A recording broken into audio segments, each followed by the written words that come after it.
con nosotros el doctor Roberto Andorno, jurista argentino, experto en bioética y profesor asociado e investigador de la Universidad de Zúrich. Y agrego yo, él no le va a gustar que yo lo diga, pero sin duda es uno de los referentes del pensamiento bioético mundial. Sí, es el mejor. Bienvenido al programa, Roberto Andorno. Gracias. Roberto, gracias. Muchas gracias por venir. Radicado en Suiza desde hace ya muchos años, un hombre que representó al país en la UNESCO, en el Comité de Bioética de la UNESCO, sobre todo cuando empezamos a tomar contacto con esas problemáticas que por ahí al hombre de a pie nos queda muy lejos, como tiene que ver con la genética, ¿no? Exactamente. A fines de los años 90 se empezó a funcionar ese Comité de Bioética y a desarrollar documentos internacionales sobre genética, una declaración sobre los datos genéticos y una declaración sobre la bioética y los derechos humanos. O sea, es el único documento global sobre todo. Que te tuvo como uno de los redactores. Sí, exactamente. Es decir, el Comité de Bioética tiene representantes de distintos países y trabajó durante 2 años para desarrollar este documento. ¿Y qué impacto tiene, si es que se puede medir, ¿no? Me refiero al impacto normativo de esta especie de derecho débil, ¿no? en cada uno de los países que están nucleados en torno a... Sí, es difícil medir concretamente el impacto, pero yo entiendo que se trata de, digamos, una influencia indirecta a nivel de las leyes de los países. En esos años se elaboraron leyes sobre materia genética, sobre los exámenes genéticos, el derecho a no saber la propia información genética, por ejemplo, y sin duda se han inspirado en esta declaración. ¿Cuesta ponerle un bozal a los científicos? ¿A los tipos les cuesta aceptar este límite que viene puesto por estándares morales, estándares legales? ¿Cuesta entrar en diálogo con la tecnología dura? Sí, puedo contar una anécdota durante la discusión, durante estos años de elaboración de la declaración. Me acuerdo en un intervalo, una discusión con la representante de Portugal que me dijo, pero bueno, ustedes los juristas quieren prohibir todo. Y yo le dije, no queremos prohibir, simplemente es que hay ciertos límites. El rol del derecho también es fijar límites, no todo es válido. No es una posición anti-ciencia, sino es decir, la ciencia tiene que conformarse como cualquier actividad humana y social a el marco de los derechos humanos. Y en tu percepción, ¿ese límite se ha corrido desde los 90 hasta hoy o ha permanecido más o menos estable? Eso es difícil decirlo, depende de los temas. En materia de genética, por ejemplo, diría que hay un cierto consenso sobre principios básicos. Por ejemplo, la necesidad del consentimiento informado de los participantes en experiencias, en estudios en materia de genética, o la necesidad del consentimiento de los padres en el caso de estudios sobre los menores, como decía, el derecho a no saber la propia información genética, que se da sobre todo cuando se trata de enfermedades o predisposiciones contra las cuales no hay ningún tratamiento. Hay un consenso y ahí en muchas legislaciones se refleja este consenso. Y el tema de las generaciones futuras, digo porque de repente recordás que aquí nuestro común amigo Ricardo Rabinovich se transformó en el primer tutor de los embriones allí por el año 2000. Sí. Digamos, ¿cómo está eso? A partir de estas estrategias o estas técnicas de rejuvenecimiento celular, ¿se expandió un poquitito, se corrió el límite para operar sobre embriones o no? Sobre el tema de los embriones, sigue sin haber un consenso a nivel global, ni siquiera en Europa. Los países tienen posiciones totalmente contrarias. Por eso, por ejemplo, hay una convención europea de biomedicina que se llama Convención de Oviedo, que no dice nada sobre los embriones, salvo un principio de mínima según el cual no se pueden producir embriones deliberadamente para la experimentación. Lo que no quita de que se puedan usar embriones sobrantes de fecundación in vitro con ese fin, pero no producir deliberadamente. Es un principio de mínima.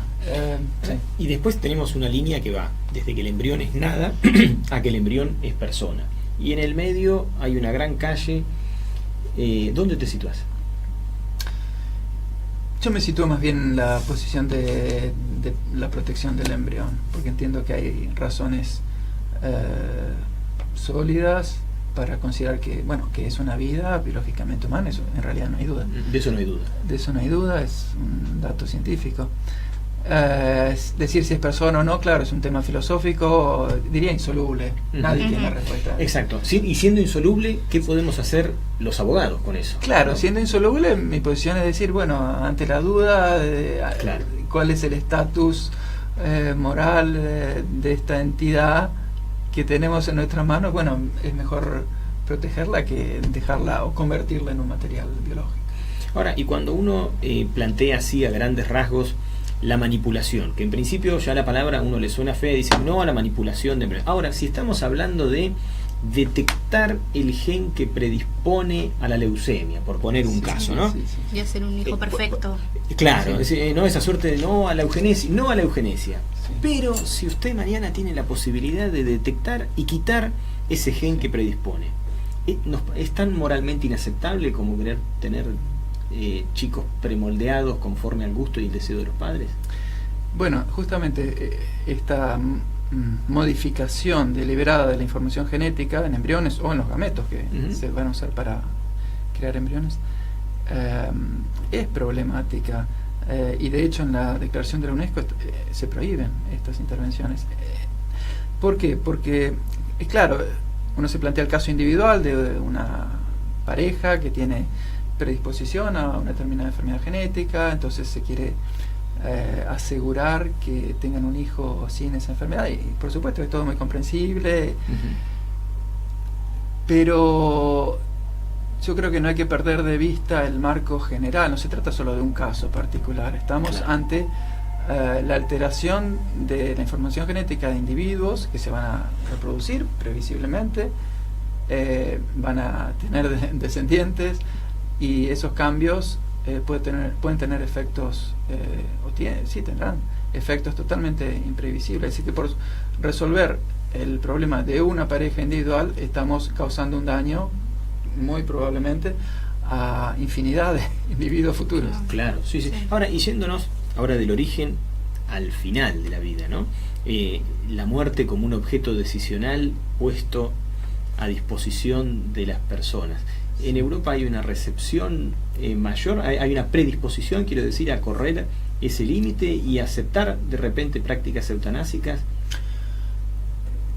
La tendencia es todavía en favor de la eutanasia o del suicidio asistido, es todavía minoritaria en Europa. Hay solamente 3 países, Holanda, Bélgica y Luxemburgo, que aceptan la eutanasia activa. Después hay otra práctica que se llama suicidio asistido, que supone un grado menor, digamos, en la problemática, porque ya no se trata de un obrar activo para causar la muerte, sino de ayudar, de dar la droga con la cual el individuo se va a causar la muerte a sí mismo. Por ejemplo, en Suiza está permitido el suicidio asistido. En el resto de los países es una práctica ilícita. Sí. Ahora, ¿y cómo se vive? Por ahí uno está compenetrado siempre con la cuestión doméstica de la Argentina, donde todo se torna una cuestión ideológica. ¿Se vive de la misma manera? ¿Los tipos creen que si usted despenaliza es bueno, si usted penaliza es malo? ¿Se vive de esa manera? Digamos, los debates, me refiero en el ámbito académico, y la percepción ciudadana de ese debate. Sí. ¿Es de la misma manera? ¿Es tan maniqueo como acá? Yo creo que depende de los países. En los países latinos hay una tendencia, como en Argentina, a todo o nada, y las dos posiciones son enemigas, no se hablan. En cambio, Italia, España diría. Claro. En cambio, por ejemplo, en Suiza, Alemania, hay un debate abierto y se respetan las posiciones la posición del otro. Un debate democrático, hay congresos en los que participan personas de las distintas posiciones. Y es una cosa un poco más civilizada. Es más civilizada. A mí es algo que... Yo me siento más cómodo en ese ambiente. Claro, sin duda, sí. Bueno, y eso te quería preguntar también, cómo está la unión, por ahí corriéndonos o haciendo un paréntesis, ¿Cómo está la Unión en respecto de algunos movimientos separatistas, ¿no? Y pienso particularmente en la Cataluña, o pienso lo que puede llegar a pasar en Reino Unido. ¿Cómo se vive al interior de la Unión eso, y específicamente en el bioderecho? Sí, no, a mi entender no hay un impacto a nivel de la bioética con estos movimientos separatistas. Por ejemplo, estuve en Escocia hace unos años, donde hay también una tendencia separatista, y tienen un parlamento propio, y había un movimiento para despenalizar el suicidio asistido, y participé en una mesa redonda presentando la situación de Suiza. Y al final prevaleció la posición contraria, es decir, no se legisló sobre el tema, la posición que es dominante en Gran Bretaña. No creo que en Cataluña haya tampoco posiciones especiales distintas. No, me refiero más que nada en torno al derecho a la atención de la salud, ¿no es cierto? Es decir, si esto va a generar algún tipo de impacto a nivel Unión Europea, a nivel comunidad, a la hora de atender la salud. Un belga que de repente se encuentra en Galicia, ¿no? Sí. Digamos, bueno, ¿y ahora cómo articulamos esto, ¿no? ¿Hay posibilidad de que se desintegre esta suerte de unificación sanitaria? No creo que afecte, aun cuando se produjera la separación, supongamos, hipotéticamente, de Cataluña o de Escocia, eso no afectaría para nada el tratamiento o la atención médica. No. Y el lunes tuvimos una reunión en la facultad, en una conferencia que dio el profesor Andorno sobre neuroderechos, así para que nuestros oyentes, que lo anunciamos aquí en el programa, ¿no? Pero para que nuestros oyentes comprendan qué son los neuroderechos, que te tienen como un pionero. Sí, la idea es que los derechos humanos también tienen que responder a los nuevos desafíos de la neurociencia. Los derechos humanos son flexibles, están abiertos a nuevos problemas, y en mi opinión tienen que también dar una respuesta a estos temas que todavía son de avanzada, o que todavía apenas se están planteando. Me refiero concretamente al hecho de que la mente, nuestros pensamientos, que siempre han sido como un refugio de nuestra personalidad, de nuestra libertad, el último, podríamos decir, refugio de nuestra personalidad, ya no están tan protegidos, empiezan a ser objeto de prácticas que podrían implicar el acceso de terceros a esas informaciones, a los pensamientos, a los recuerdos, a las preferencias más íntimas, etcétera, porque a través concretamente de las imágenes cerebrales es posible en forma indirecta acceder al contenido de esos pensamientos. Es decir, no hay una posibilidad de leer directamente los pensamientos, pero en forma indirecta, a través del análisis de esas imágenes y de la observación de las zonas que se activan o no se activan, se puede deducir el contenido de los pensamientos hasta un cierto nivel, que es bastante preocupante. Qué bárbaro, ¿no? Porque esto que en algún momento nos parece hasta de ciencia ficción, hoy lo tenemos a la vuelta de la esquina. Y para el derecho, digamos, ¿qué rol nos toca, o qué deberíamos hacer con eso? En mi opinión, es importante preservar esa área de intimidad, la más profunda de nuestra personalidad, y por eso reconocer lo que se podría llamar un derecho a la privacidad mental o la intimidad mental. Es decir, establecer mecanismos para evitar, para promover el respeto de esa área más íntima. Al mismo tiempo, creo que habría que establecer normas penales específicas, porque solamente con reconocimiento de un derecho así puramente formal no alcanza. ¿Cómo podemos? Quería preguntarle si existen consensos para poder proteger, ¿no?, a este último aspecto, o si no va en camino todavía. Es que no hay casi debate sobre el tema, por eso con un colega de Suiza estuvimos durante un año estudiando el tema y llegamos a elaborar una especie de marco general de derechos humanos para la neurociencia, y bueno, publicamos un artículo que tuvo un impacto que nos sorprendió enormemente, porque creo que no hay casi nada sobre el tema. Y se publicaron comentarios en distintos diarios de distintos países, de Europa o de otros países. Y consenso, bueno, no hay consenso porque justamente todavía no hay una verdadera discusión sobre el tema. Claro. Y en algún momento vos planteabas el parangón, ¿no?, de lo que fue aquella intervención en genética, y Sí. ahora se puede decir que estamos a las puertas de un paradigma neurogenético que resulte una reconfiguración del pensamiento bioético, y al mismo tiempo un paradigma neurogenético para explicar a la persona humana, o para integrar de alguna manera estos dos extremos.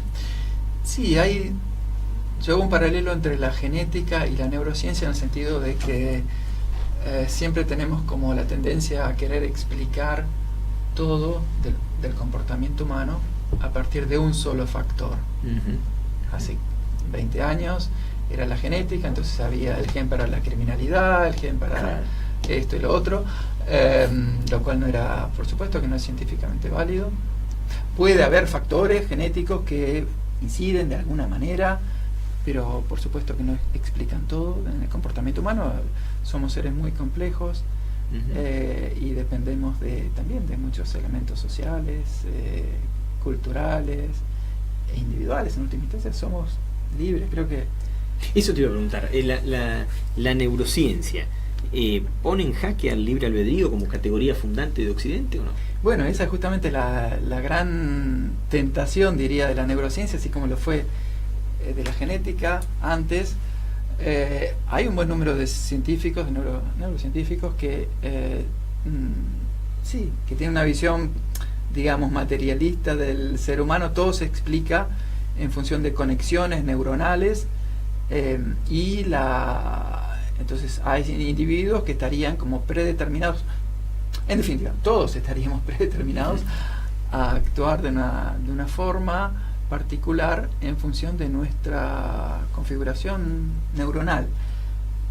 Habría individuos predeterminados a ser criminales, otros a hacer otra cosa, a ser honestos, lo cual me parece preocupante, porque claro, con ese esquema se cae todo, se cae la ética y el derecho. Claro. Y te llevo ahora a la inserción del bioderecho en la currícula de la formación de los abogados. Aquí es incipiente, aquí la tenemos como el derecho de la salud y el bioderecho como un hermanito menor, ¿no?, que todavía está pugnando por ganarse un espacio en la currícula. ¿Cómo es eso en Europa y especialmente en Zurich? Sí, el neuroderecho hasta ahora se concentró sobre todo, que tiene pocos años en realidad, se concentró sobre todo en cuestiones de derecho penal. Es decir, por ejemplo, si se puede atenuar la pena de alguien que cometió un crimen y que tenía algún tipo de deficiencia neurológica, y si a través de una imagen cerebral se puede observar esa deficiencia, o incluso si se podría excluir totalmente la responsabilidad, es decir, que estaba totalmente determinado a cometer el crimen. Ese es el tipo de discusiones, y si ese tipo de pruebas se pueden utilizar en los tribunales. Está el tema de los detectores de mentiras neurológicos también, que son mucho más eficientes que los tradicionales, el polígrafo. Eso es mucho más fidedigno que el polígrafo. Es mucho más, sí. Eso está claro, porque va directamente a la fuente de la mentira, ¿no? El cerebro. Se puede observar claramente las zonas del cerebro que se activan, que no son las mismas cuando uno dice la verdad que cuando uno miente, porque el mentir implica como forzarse a uno mismo, ¿cierto? Claro, sí. Ahora, pero siendo que no es invasivo, ¿no? Porque uno le pone ese casquito y se detecta qué zona del cerebro se ilumina y qué zona no. Sí. ¿Por qué lo asimilamos a arrancar una confesión? Porque de última decimos, no, usted hable que lo vamos a filmar. Y eso lo hemos admitido ahora, ¿no? Procesalmente dejamos ahora que se filme un juicio. No, usted hable, que no hay ningún problema. Ahora haríamos lo mismo, pero lo escaneamos y detectamos si el tipo nos miente. ¿Cuál sería la impugnación? Porque aquí uno no compromete ni la libertad, ni la fuerza física, ni lo extorsiona. Simplemente decimos, diga lo que quiera decir, señor. y lo estamos escaneando. Sí. Detectamos que miente. ¿Cuál sería la objeción? Hay un problema de principio que es que tenemos una regla en derecho internacional y que está también en la Constitución Nacional, según la cual nadie puede ser obligado a declarar contra sí mismo. Entonces, con un detector de mentiras neurológico estamos viendo, entre comillas, lo que la persona piensa, y estamos viendo si la persona dice la verdad o miente, y puede argumentarse, en mi opinión, que estaríamos violando ese principio. Ahora, pero si lo hace voluntariamente, le decimos, señor, no hay ningún problema, usted venga. Bueno. Y el tipo agarra y viene y se sienta acá y decimos, no, el cuerpo lo tiré para Avenida Corrientes, dice, ¿no? Y uno dice, pero ¿será así? ¿Cuál sería la objeción? Bueno, si la persona consciente y sabe lo que se está haciendo, que sabe que se la está sometiendo a detector de mentiras, en mi opinión no habría... a ver...